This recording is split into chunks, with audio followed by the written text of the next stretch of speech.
Hello guys, আমি রিয়া। কেমন আছো তোমরা সবাই? আমার আরেকটি ব্লগে তোমাদের অনেক অনেক স্বাগত জানাই।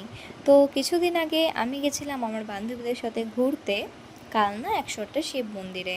যেহেতু আমরা কালনা অনেক দুপুর দুপুর পৌঁছেছিলাম, তখন আমরা ঠিক করি যে সামনে বিশাল আছে কাছাকাছি, তো আমরা প্রথমে বিশালে যাব, কিছু জিনিসপত্র দেখব, যদি কিছু পছন্দ হয় তাহলে কিনবো, কিনে ঠিনে তারপর সেখান থেকে আমরা 108টা শিব মন্দির যাব।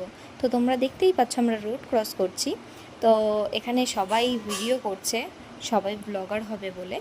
যাই হোক, এখানে আমরা এত চিৎকার চেঁচামেচি করছি, সবাই আমাদের মুখের দিকে তাকিয়েছিল। আর এখানে তিয়াশা বলছিল কিছু কিনে দেওয়ার কথা, আমি তখন বললাম ভাই আমার কাছে টাকা নেই। এখানে তানিয়া ক্যামেরা ভুল ধরেছে, সেই জন্য ও নিজের দিকে ক্যামেরা ঘোরাতেও পারছে না। আমরা কত হাসাহাসি করলাম। ভিডিও এডিট করার সময় আমি একটা জিনিস দেখি, এই যে পাশে যে কাকিমা আছেন, উনি ওনার মুখে ফোন ধরে ছাতা খুলছেন। টেকনিকটা বেশ ভালো, আমার খুব ভালো লেগেছে। আমি নেক্সট টাইম এই টেকনিকটা অবশ্যই ইউজ করব।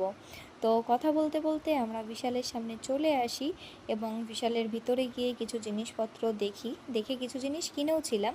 আমি সেটার ক্লিপ নিতে ভুলে গেছি বলে আমি ক্লিপ অ্যাড করতে পারলাম না।